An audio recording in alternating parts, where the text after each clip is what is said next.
How does it Yeah. feel? It feels I'm relieved right now. Is everything? I mean, see, the thing is, actually, I'm not happy with the quant score because 49 again is kind of a difficult thing. Anyway, so I knew I screwed up my quant because I did not manage my time properly. I thought I'll go a little bit cautiously Mhm. because some of my friends have got 49 by doing it faster. So I thought, okay, fine, I'll take it easy, kind of thing. Mhm. Because of that, what happened was towards the end when I got difficult problems, I did not have time. So some of the geometry problems particular took a lot of time. So Mhm. that was the issue. So in fact, I had to guess three questions. I mean, towards the end, I did not have any answers. I did not have concrete answers actually. I did not even have a kind of a what do you call the logical guess kind of thing. So I did not have any time to do anything kind of thing.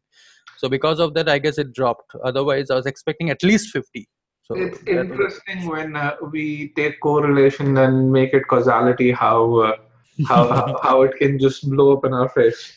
yeah. Actually speaking, I'll tell you, to be very frank, I was expecting 47 or 46 because the three guesses towards the end can drop my score very badly. So I think I got 49 because, I mean, the reason might be I did pretty good at the beginning. So that was what I was I am thinking. quite certain. So I think if you do really well at the beginning, I think you do. And that's kind of the beauty of an adaptive test over a cat, over a flat test, Flat where test, where exactly. yeah, Yeah. where basically because if you're doing really well early on, you get those in higher difficulty questions, which kind Yeah, of yeah. separates you from the crowd, Yes. because the crowd doesn't even have the opportunity to attempt the same questions. Absolutely. So, Absolutely. but Kinjal, how we do this is we kind of I don't know. Have you seen any of the other interviews that I've done? No, I've not seen anything. So basically, what we do is we kind of uh, talk about who you are as a person and where are you in your professional career, and Okay. and then why you're looking at an MBA right now. And then we talk about your GMAT preparation, and in your case, Okay. you had three attempts, starting from Okay. a 660 now to a 760, and how did you Okay. go about those three attempts? Okay. So should I start? I mean, something like that. I'll talk. Yeah, so I think let's Just start with what is it that you currently do, and why are you looking to do an MBA? okay. Okay. Very frankly, I have around 8.5 years of experience in product development. Mm-hmm. So the thing is, I belong to engineering development. I mean, the product development team. So I basically implement what are the product strategies by my product management team. So I just implement those strategies into my product. Mm-hmm. So that is basically my profile, and I'm leading to a team for around 2 to 3 members. So that depends. That varies based on the requirements. Mm-hmm. So why you want to do I mean, the MBA is to try to catapult me into a product management kind of a role, Okay. instead of a product development kind of a role. So basically, I want to get into a little bit of business side, yet Mm-hmm. keeping my technical abilities intact. So I don't want to lose my experience, but I Mm-hmm. want to add little bit of more kind of business oriented aspect to that. So uh, okay, instead of delivering a product, I want to be in the inception of the product phase. So the actually inception requires a little bit of marketing techniques and the finance, because I need to understand, okay, what are the requirements of a particular market and Mm-hmm. try to cater to that. So I have to understand their demand and how can I implement a particular product. So that is the reason why I want to add that MBA into my profile so that I can catapult into those kind of roles. Okay. Well, you know Okay, that that product management, again, depending on the kind of company that we are talking about, yeah. is 60 to 70% marketing, and marketing has again two aspects to it, which is understanding customer needs, and the second is taking the product to the customers. So it's 60% marketing and practically 20-25% technical aspect. So Yeah, it's a yeah. complete I would say 180-degree turn from where you are right now. Yes. Okay, that is the reason the MBA is required. Okay, No, that is no, the I reason I agree. want the That is the reason an yeah, MBA is required. But yeah, yeah. if you get into product management, Hmm. then good product managers, even though they may know a lot about technology, Hmm. uh, uh, they, they they tend to really say we don't know a lot about technology, because that then keeps the engineers. They want to make sure the engineers do their job. Yeah. That's See, a- ultimately, if somebody tells me to create a product, to try to the automate a particular business process, I should not be blinking in front of them, right? So the thing I should carry a little bit of technical part, but Yes. the ultimately the thing any company actually what happens is we have product management team and the one more team called as delivery kind of a team. Okay, Product so delivery. yeah, product delivery team. So product delivery team is going to design it, implement it.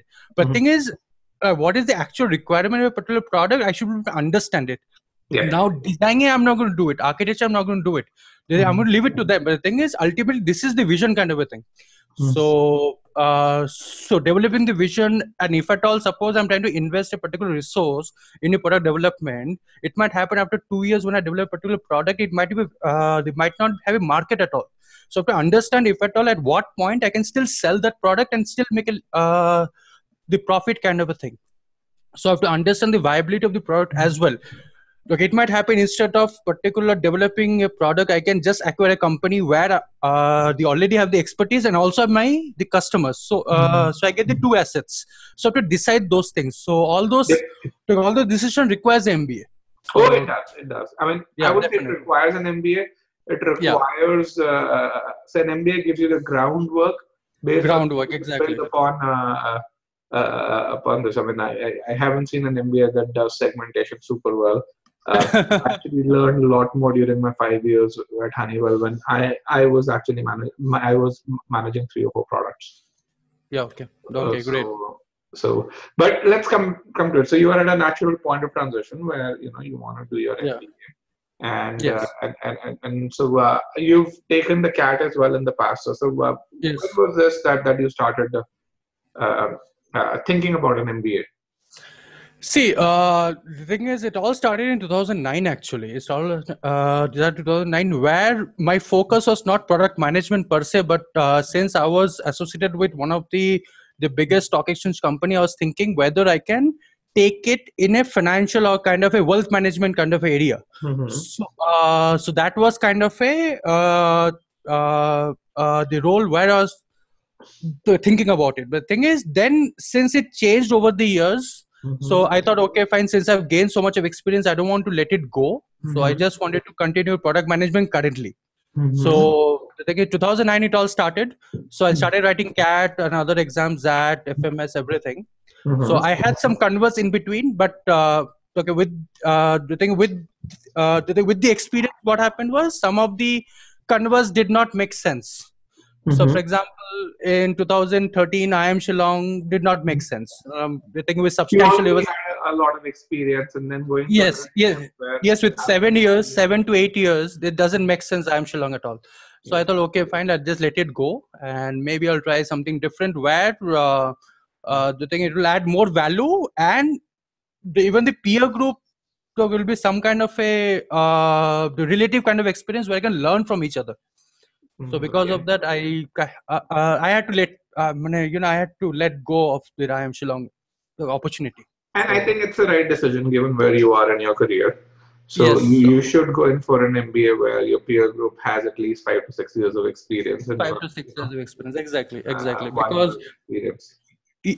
yeah, because ultimately what I've heard is the thing is MBA is not like engineering where you get only the one-way traffic. You need to interact with a lot of people. You need to have a class, to have a group where you have to give a lot of presentations, case studies, and all those things. So the thing is, group learning is quite intense in MBA. So that is what I've heard. So It is, yeah, it is, and I think it's your group that drives the case discussions that happen in a classroom, and uh, yeah, and and frankly, I believe you should work for 3 years before you go in for an MBA at least. It just gives yes, you a sense of why you want to do an MBA. You should do an MBA absolutely, because you want to absolutely, do an MBA and you want that absolutely. stamp on your resume that I have a master's in business. So, Yeah. so you started, and just to really put context, so you were a moderator at Pagal Guy as well, which is I equivalent I to am Freeman. still am yeah Yes, yeah I'm still in the moderator. So you're still a yes, moderator over there, and so you yes. started preparing for GMAT. So how did you approach your preparation? See, basically, since I was pretty good in, the CAT quant and DI, so I thought, okay, fine, I'll bring in those kind of experience. And I took a mock and I scored, again, I got a 51 in mock, but the actual GMAT, I never got a 51. So, but anyway, that was a kind of a sore kind of a thing. But I got 51 there, and the English was horrible. So I got, in fact, I remember the first mock I took, I got around 17 incorrect. Out of 17 incorrect, around 13 were sentence correction. So I knew that sentence correction will be my problem. Or rather is my problem. So I have to see, the thing is CAT doesn't test so much of sentence correction. So I developed RC and CR, but sentence correction was always a gap, because CAT normally what used to happen is we used to have 30 questions. Out of that, hardly one will be sentence correction. So even if I leave one question, I can still score 99%. So yeah. So because of that, yeah. So you were very good on the Indian CAT exam, but Yes. when it came to the GMAT, what was your score in the first mock that you took? I got around 630 or 640, something like that. And what was the verbal score? Because you got 51 in quant. Yeah, 51. I got around 24 or 25, something like that. 24 or 25. Wow. Yes. Okay. So I got the most of the RC. RC I got everything correct. I got some of the CRs wrong, and SC was completely wrong. Almost everything was wrong. Okay. So I had to pick up the SC because again the CAT did not test the SC so properly. So I had to develop everything from scratch. In fact, I bought a grammar book the first time in my life. Okay. So I had to go through it. So they never actually read a grammar book. Okay. So then in your first attempt, how did you prepare? You got a V28 in your first attempt. Yeah. The thing is, I just prepared a little bit here and there, and I just took it. I did not prepare so hard, kind of thing. So I don't know how many SCs I got correct, because obviously I cannot see the score there. But thing is, I think most of the SC I could have got wrong. So that is what I can say with someone who's so aware of entrance exams, someone who has been a moderator on Pagal Guy, which means you also knew in general what are the options out there for GMAT. Why did you just take the GMAT? See, the thing is, one thing was obviously there are deadlines. Okay, so I was kind of hurried into for deadlines. So I wanted to apply as soon as possible. So I thought, okay, fine. See, the thing is, okay, between my first GMAT prep mock and my actual GMAT, I had some preparation. So I was doing a little bit of Manhattan essay book, a little bit of this. But the thing is, I did not complete Manhattan essay book actually. I just tried to hurry into things. So I did not spend so much of time, and I had the inner fear that I cannot. I have whenever I used to get SC, I used to just freeze. So because of that, and then obviously as soon as you freeze, the mind stop working, and you just try to make some guess and just go off. So because of that, I totally dropped. What used to happen is I used to complete SC as soon as possible. I used to take so much of time in CR and RC, and I used to get as much of CR and RC correct. So that was a kind of a strategy for me. But remember, at a verbal score of 24, 25, your CR and RC aren't very difficult anyway. Yeah, exactly. See, for the first time GMAT, I did not have this kind of maturity, isn't it? It's just like, okay, fine, go for it. Okay, then afterwards I tried to research. Okay, fine, this is actually what happens, and then I have to develop this kind of thing, because somebody told me if you're trying to score 700 plus, your SC has to be good. There's no other way, because SC has 1/3 weightage in the GMAT exam. You have 15 questions coming out of 41. It has to be good. But there's no shortcut. You have to do SCs. There's no other way. So that is exactly why I took your demo, and I liked your SC course, and I just fell in love with it.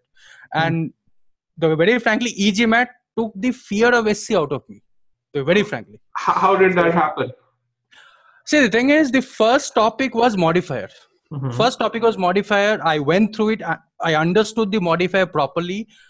And I suddenly can see most of the SC questions, there's the modifier issue, or I can attack from that side. Okay, then I started doing all the topics as soon as possible. I used to do those tests. So I used to strive for 100% accuracy on those tests. For example, level on the pre-assessment and the post-assessment tests and the quizzes. apart from that, the level 1 qualifying exam or level 2 qualifying exam, those kind of exams. For example, in every topic there is a pre-test, and the same topic there's a post-test. So I used to try to score as much as possible. I still remember, there is one topic where I scored almost close to 40 or 30% accuracy. Then after the topic, I scored 100% accuracy. So that's the improvements. In the pre, you scored 30%, and then post-assessment, you scored 100%. Yes. Yeah, because a lot of concepts got cleared. For example, how to use, the who and whose and that and everything. So relative pronouns, basically. Yes. Relative pronouns, how to use it and what to use it, whose can take of both the things. So all those things actually made me realize that how bad I am in SC, very frankly. I think one of the other things is, if you are someone who actually is logical, to be very frank, and if you're doing well in quant, you have that background in logic. Otherwise, you won't do that well in quant. Yeah. And the way we approach SC is with logic, frankly. SC is not a whole lot of grammar. Yes. And once you start applying that, only in the very extreme sentence correction questions, we have those nuances where you say, hey, this is a grammar rule, or I should know this because this doesn't sound right, or anything. Yes. 50% sentence correction is very logical. Yes. What I feel is there is a balance of logic and grammar. Okay. For example, what I feel is, which cannot refer to a clause. That is not possible. Which has to refer to a noun because of relative pronoun. What happens is, if I say which refers to a particular clause, it is completely wrong, even though logically it can make sense. In fact, as soon as I write a mail, I can say, okay, fine, this I'm doing a mistake, because previously I never used to think about it. But currently, because of the GMAT preparation, what happened is, now I'm thinking, okay, fine, as soon as I write an official mail also, I'll try to correct my sentences. So all those things actually came into the work also right now. That actually, it's very funny when you mention that. I remember when I was when I worked at Honeywell, and I was in product management role. So we would write these press releases when you release an update to a product, or you release a new product. And I remember that I would correct the drafts written by the PR guys. Really say, hey, this is not grammatically correct. This doesn't make sense. So there's a PR release. A press release written by an American, and there's an Indian guy who's correcting that press release in US. Very seriously, the thing is, sometimes what happened was, I got into so much of this kind of rules, even while RC, I'm reading a sentence and suddenly I feel, okay, it doesn't make sense. Then, they have to come out of that mode. I have to come out of the mode. I have to say, this is RC. I have to understand what they're trying to say. That's all. I don't correct their sentences. Okay. So the thing is, SC, I practice so much that I had to get into those kind of mode. Otherwise, it's very, very difficult. In terms of from a novice in SC, you took our course, and you actually felt much more comfortable. Now. Did you study sentence correction for a concentrated period of time? Was there a time when SC was just your sole focus? I'll tell you one thing. My first and second attempt, I did only SC. Okay. Only SC. In fact, in my second attempt, I felt I'm under practice in CR. I was completely under practice on CR, and I was feeling CR is tough. SC, I can do it fast. And that's, I think, why you probably got a V32 in your second attempt, right? Yeah, because the one more issue was, because CR used to take so much of time, I got a one RC passage towards the end. And normally... This is the second attempt that we're talking about. Yeah, exactly. So what happened was, RC, normally, if you look at my record of the e-GMAT course, I have not done anything in RC, because I'm very, very confident in RC. I used to score pretty well in RC. What actually happened was, that test, RC was from 33 to 37 or 35 or 36 questions. Okay. For the first time in all of my competitive exam, I was not confident of the RC answers. I was totally not confident. Why is that? One of the reasons was, maybe the CR took so much of time, I did not read the RC properly, and I was not confident of RC answers. You were running short of time. And I was not confident of RC. All the 4 questions, I was not confident at all. So that's the first time ever in my life. I mean, So even in CAD, it never happened. so basically you learned this lesson even in your second attempt, that if you don't have Yes. enough time, your strength or weakness doesn't matter. Doesn't matter. And actually, what happened is RC, if you don't understand, I mean, the thing is, you get all the 4 questions or 3 questions wrong, and that just drops your score. So, whenever people So comes let's and let's ask, let's yeah, put some numbers around this. So in your yeah, second attempt, you said 34 to 37 question was RC, yeah, yeah, right? something So round about that. how much time did you have when you were at question number 34? I don't remember much, but did not have that much of time. I mean, to Okay. complete the RC, then I had some other questions to attempt. I did not have that much of time. So you weren't following the time management strategy that we follow in strategy session 2 that we recommend, right? no, I was not following.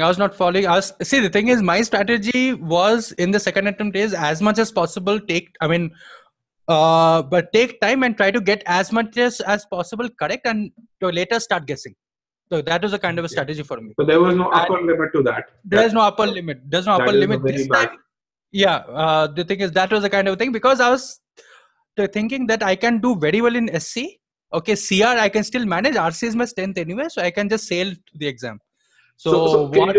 you've written Yeah. your debrief on GMAT Club already, Yes. Yes. right? Did you mention this thing? I remember you talking about your third attempt, but I don't remember Yeah. this thing being talked about in the second attempt because that's a very Yeah. big lesson. Yeah. I've not mentioned that I much of think detail you should. because anyways it's such a long post. I did not want to, No, but I think that's a big lesson. yeah. I think what you're really saying Yeah. is Maybe I'll put it. fundamentally you should have those thresholds in blocks of every 10 questions because you can't really Yes. take too much time up front because it does Yeah. impact your ability to solve questions. Even though you may be very Absolutely. good at a particular topic, I mean, your experience in Absolutely. quant says that, your experience in reading comprehension says that. Yes, absolutely. So, the thing is, you cannot take 60 minutes to do 10 questions. The first 10 questions, that is not Or possible. even 30. Even 30, Yes. absolutely.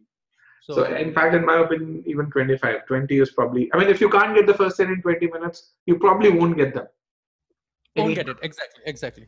So the thing is, that is what there's a threshold is. I mean, the thing is, you have to either skip the questions or maybe you have to practice so hard that is you take so much of less time. So, uh, So let's come from the second attempt to the third attempt. V32 65, 66 percentile to 98 percentile right now.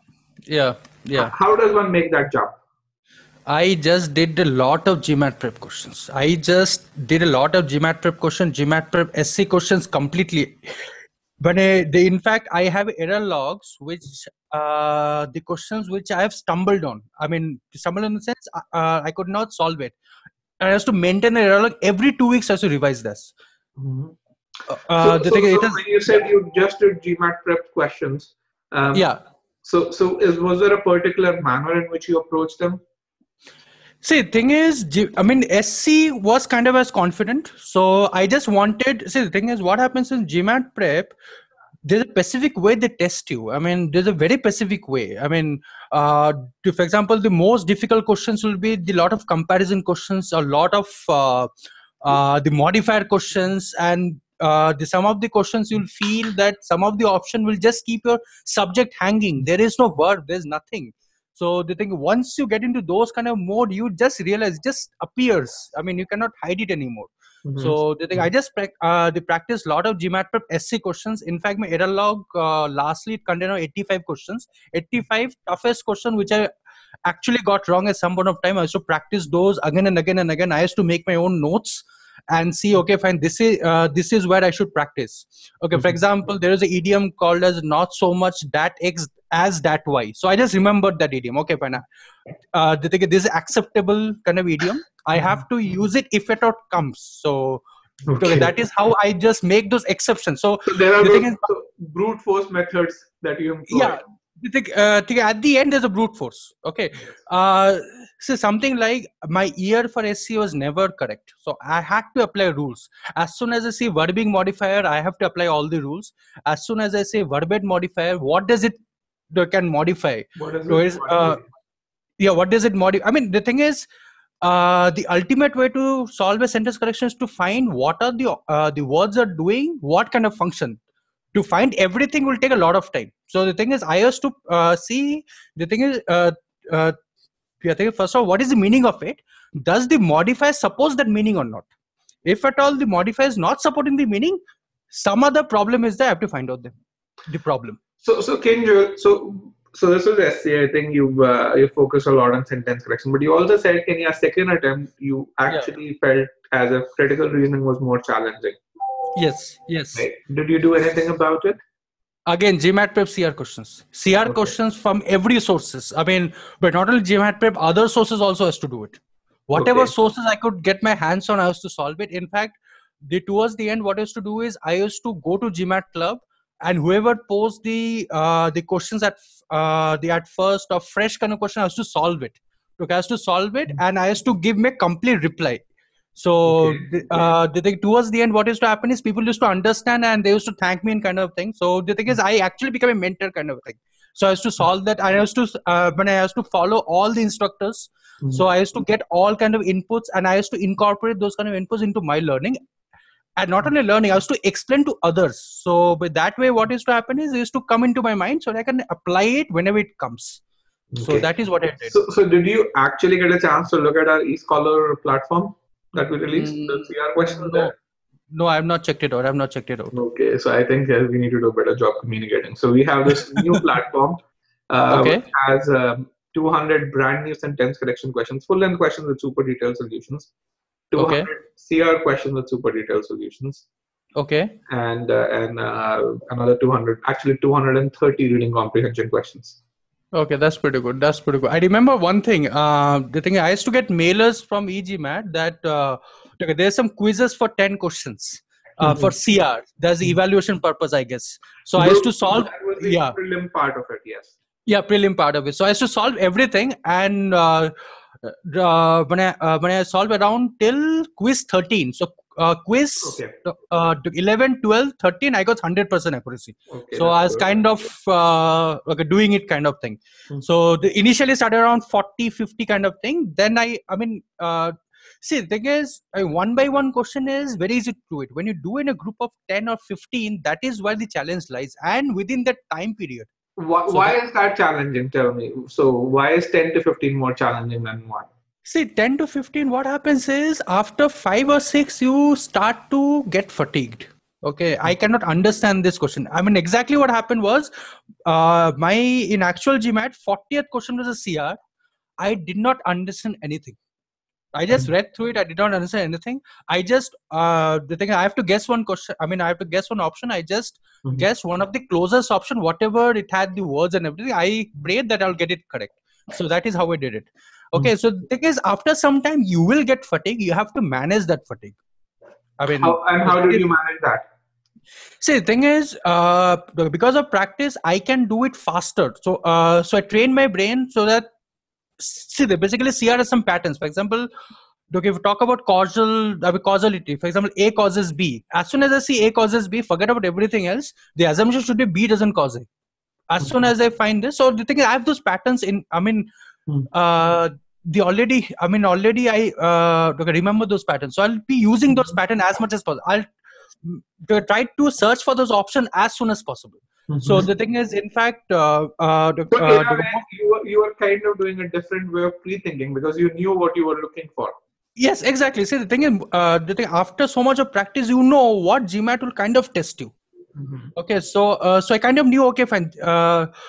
The thing I did everything. I mean, the all the OG questions, all the officials question. I did not leave anything. I mean, I had to. I mean, the thing is more like the make or a break thing. I used to come from office. I used to study at least close to 3 to 4 hours, kind of every day.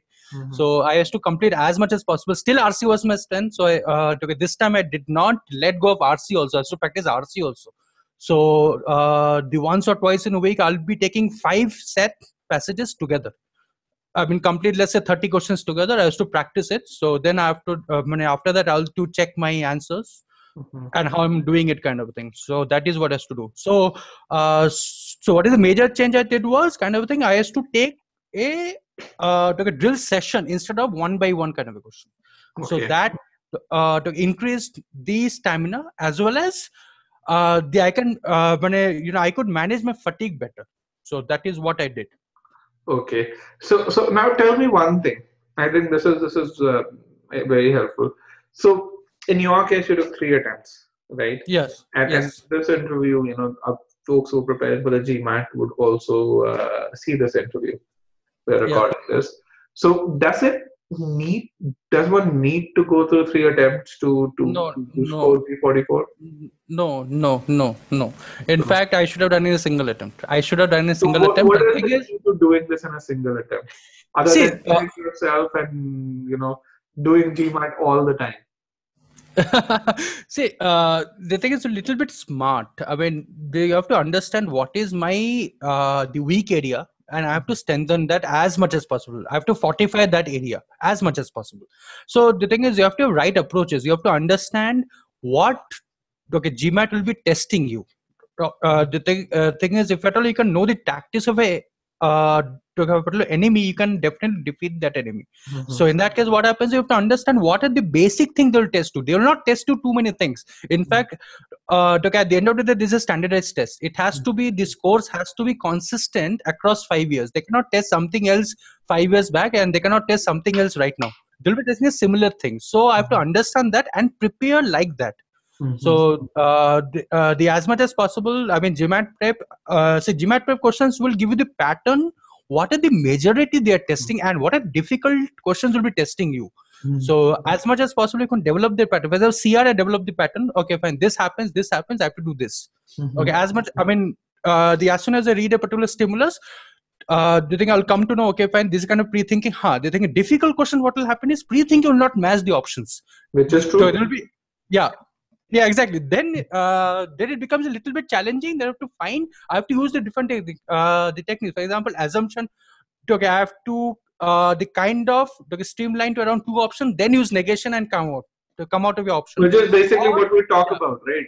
yeah, absolutely, As absolutely, questions get more difficult, pre-thinking is not going to match. But the very fact is, it still reduces your ability to back. absolutely, absolutely. See, pre-thinking what allows you is to create the logical connection between premises. If you cannot make it, you will be doing a lot of rereading of the premises. So that increases a lot of time. And after 2 minutes, you will be thinking, okay, when I have to leave, I have to leave, I have to leave this Do question. I still stay on this question? Am I going to read the Yeah, next exactly. I mean, do you think actual GMAT becomes even more tougher because you don't even know which questions are experimental, which question actually will give you credit. So you don't even know if at all this experiment I don't question think should you I should spend even 2 minutes. worry about it. I don't think.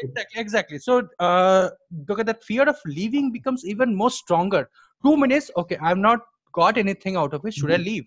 So the thing is, since I mean, pre-thinking actually connects those premises and comes to the conclusion. If you can make those the connection, you don't have to go back to the premise again.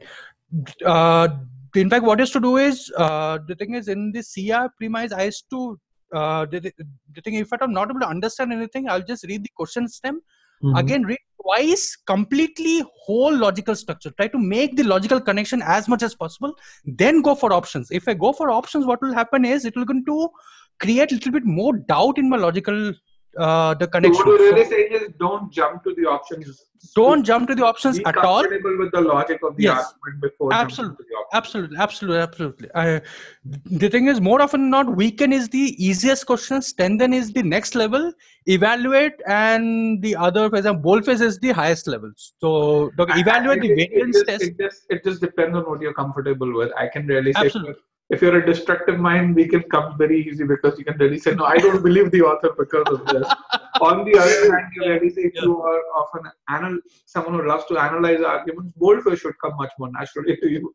So Yeah, there is that yeah, what shall I say, natural affinity to certain kinds of might be, modes of thinking Yeah. that a lot of people have. Because Yes, I yes. can, from a pure mathematical standpoint, and CR can be made mathematical, by the way, very, very easily. Yes, yes. So from a pure mathematical standpoint, the scope of answer choices and weaken or strengthen, actually weaken is at the highest, strengthen is the next. And boldface and inference are kind of very, very limited scope. Yes, Right? yes. Absolutely. Is twisting English, and if you want to make it difficult, that's kind of twisting English. That's about it. To really say, how many ways in which can I express a certain logic? Absolutely. Agreed. Because the logic is there embedded in the argument. You can't think outside the Yes. argument over there in words. Yes. Yes, So definitely. I'm actually surprised that one thing that you didn't mention is time management, because you did falter in time management in your second attempt. You actually faltered in time management in your third attempt in quant also. Yes, yes. See, the thing is, what I have noticed or what I have the understood is, the thing is there should be upper limit to it. So, for example, I completed around 20 questions in 45 minutes because I had around 30 minutes to go for 21 questions. Mm-hmm. So, 45 minutes, I calculated it will be like a okay. I mean, I can still manage with that. Quant is because I knew, I mean, the quant is more like a kind of overconfidence or overcautiousness, I can say, because the most of the issue I used to get it in quant is because of my silly mistake. So I Mm-hmm. did not want to have a silly mistake at all. So I want to eliminate that, because the thing is I should not be doing a silly mistake in the easier questions. If I get easy questions wrong, there's no way I can get to the higher questions. So I won't really say that. It's just that I think if you get one question wrong, that's still okay. You shouldn't get a lot of easy yeah, questions wrong. yeah, But but but I think yes. One thing that I would really say is don't let timing get so bad yeah, yeah. that that something that was a strength now starts to become a bothersome thing. Absolutely, absolutely, agreed, agreed. So, so my upper limit was 45 minutes. So, in fact, what actually happened was 12th or 13th question, I guess, in verbal, I got the bold-faced question. Mm-hmm. So, so I thought, okay, fine, I'm actually safe. I'm doing pretty okay. I can just continue a little bit more. So, that is the reason I want to continue a little bit more to stretch a little bit of my higher limit a little bit more so that I can gain that level so that it doesn't drop too much. So, to having said that, obviously after 45 minutes I could not have sustained it. So I have to cut the 20 question limit at 45. So, so I did that, and from 30 to 40. Sorry, from 20 to 30 question, I was doing a little bit faster. So as soon as I'm getting an option, I'll be not again rechecking it, kind of a thing. Those things I was kind of avoiding it, especially in CR. CR is kind of okay, so I used to do that.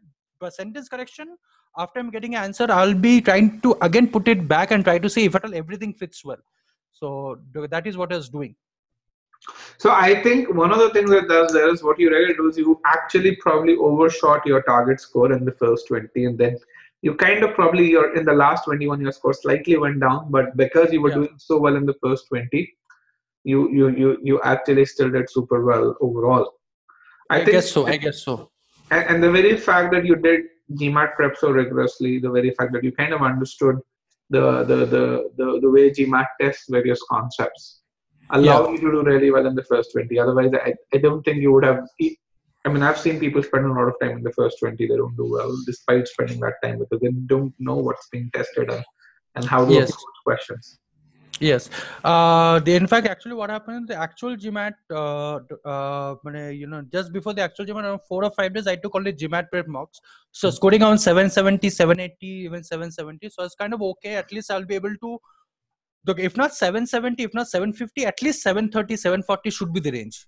So Mm-hmm. that was kind of because hoping that, along with that. So it's pretty confident. At least I'll be getting around V 38, 39. So should be fine.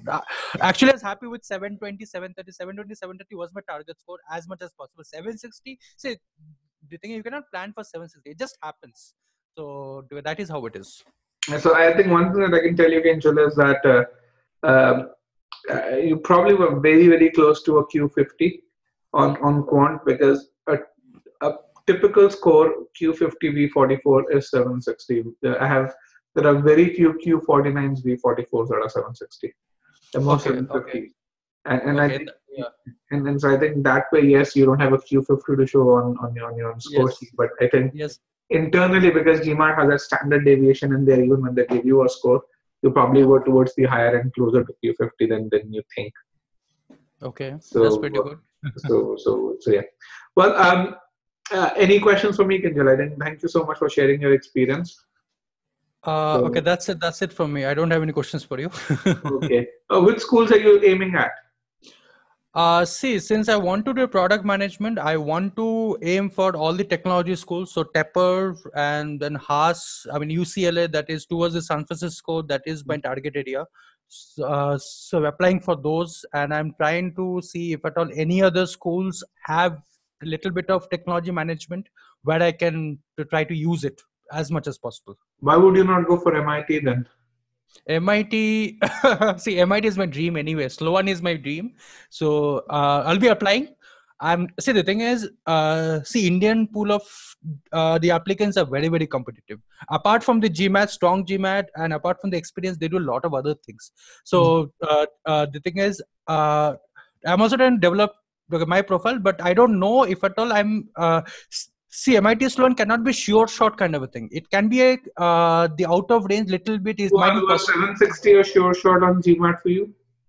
No, I don't think so. After a 760. 660 and a 680, no, it wasn't. Like, bottom line really is, Kinjal, I think that's kind of my what I tell people.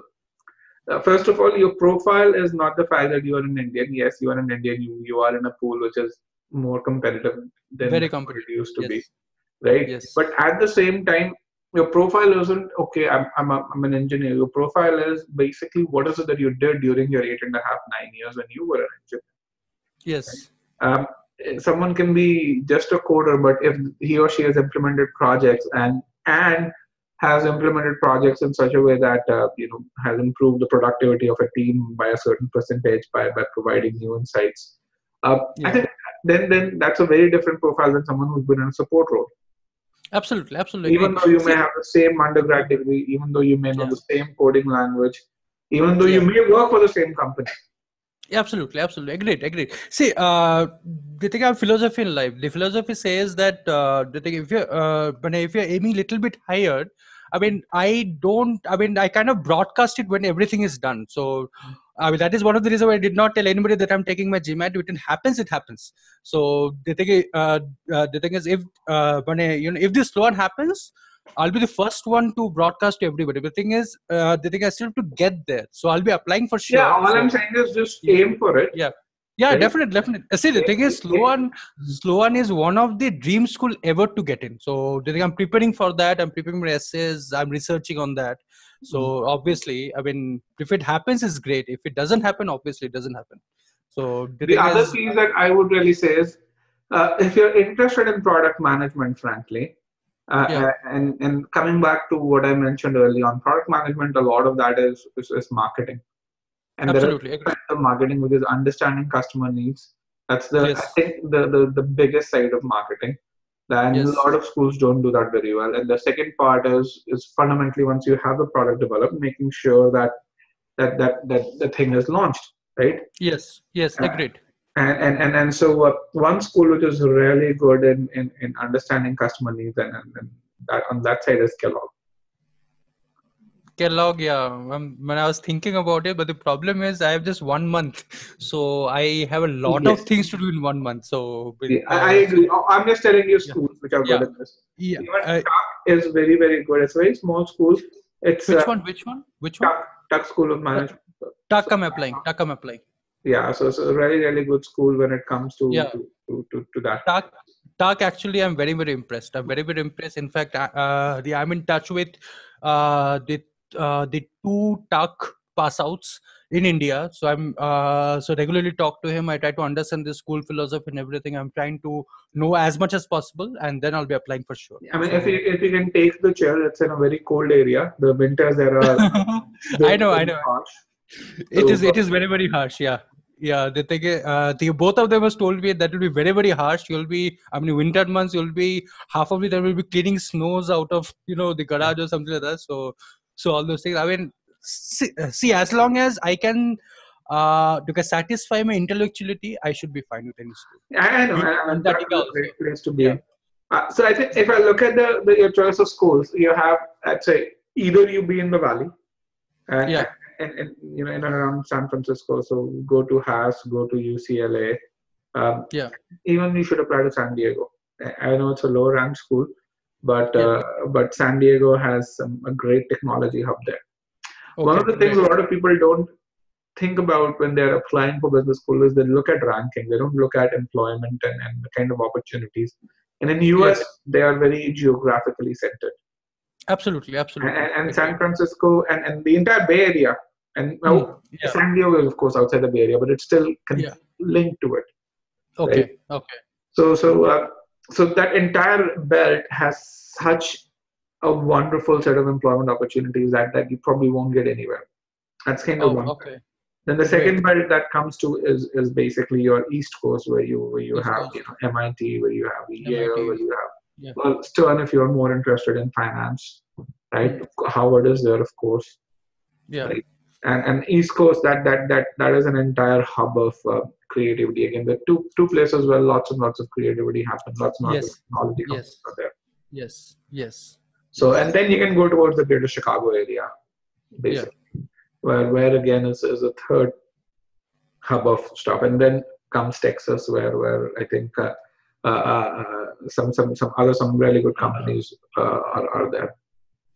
Yeah. So so that's another way to look at how you should look at schools. Yeah, definitely consider those, because the San Diego I still haven't done any research on, so I'll do that research. So I actually don't have time, very frankly. So I'm hunting for all the current students as much as possible, trying to learn about the school. Mm-hmm. And apart from curriculum, what are the extra things I can try to leverage on? So all those things I'm trying to learn as much as possible. Frankly, when you say leverage on, what is it that you mean? See, basically, the networking is one of the important thing in USB school. So I have to start networking as soon as possible, kind of thing. And second is, say, apart from curriculum, there might be a lot of clubs and everything, which the thing I might have some more projects from the industry, so I can learn even more there, apart from my curriculum. So I was See, thinking I about can those tell things. you one thing from my experience. Okay, in a Yeah. business school, you make things happen. Three things over Yes. here. First of all, every business school will have a certain set of clubs. Some may be Absolutely. more Yeah. active, others maybe less. And I mean, Yeah. MIT will have the technology club is going to be big over there, Yes. right? Right. Yes. Even at Harvard, the technology club is pretty big. I mean, those guys I remember during my days, they got the Xbox One before 6 months before it was released, and they were giving it out at the Harvard Symposium. Oh God. So I mean, any big school, Hmm. you would have access. So, and you'd have good access. Okay. Okay, I don't think you can differentiate one versus the other. The second thing, Yeah. even if a club is dormant, right, Hmm. it's Hmm. your job to activate it. Yeah. Yeah. And because the Exactly. alumni network is there, you can activate it provided you put in the effort. Yes. Okay, Yes. the key thing that differentiates one from another is the kind of employment opportunity. Because if recruiters have been coming to one school and they're continue to come, they have that rapport with the Yes. placement cell, and Yeah. uh, and I think that's something that you cannot change a whole lot. Now you can still reach out to those recruiters through the alums, Mm-hmm. but I think those guys won't come to the school. That's something that you can't really make it Yeah. happen. I cannot change it. I cannot change it. Yes. So. What you cannot change is the kind of professors who teach there. So there are a few professors Yes. who you really like, Okay. and I think then that's kind of another factor that comes in. Yeah. Yeah. So yeah, but are you using admission consultants?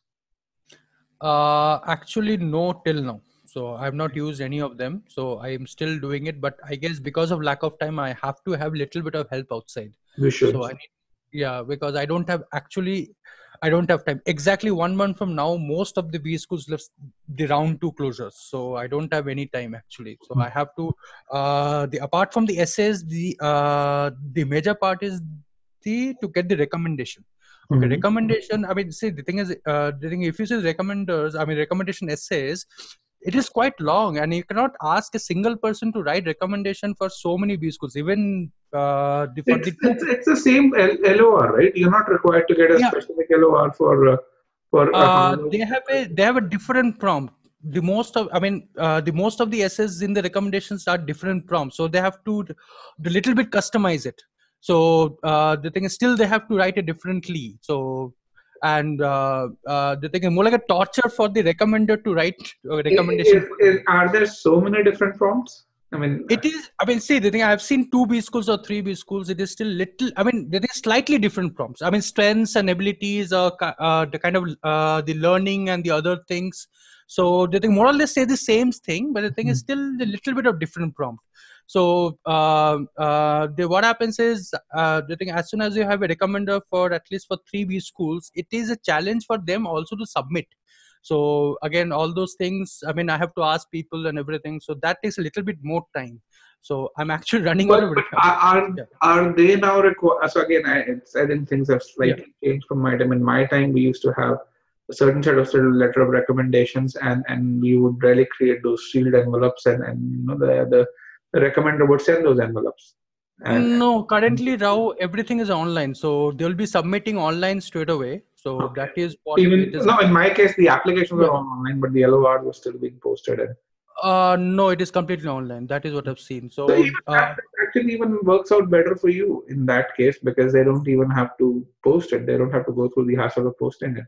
yeah, but see, the thing is, I mean, from the recommender's point of view, I want to do justice to this guy. So, what happens is, if I'll ask for suppose 3 recommendations, so the recommenders think, I mean, we'll be thinking about a little bit of workload from their point of view. I mean, why should I do so much? I mean, the thing is, a little bit of burden from their point of view. Also, I have to understand their perspective. So the thing is, see, for one B school recommendation is okay.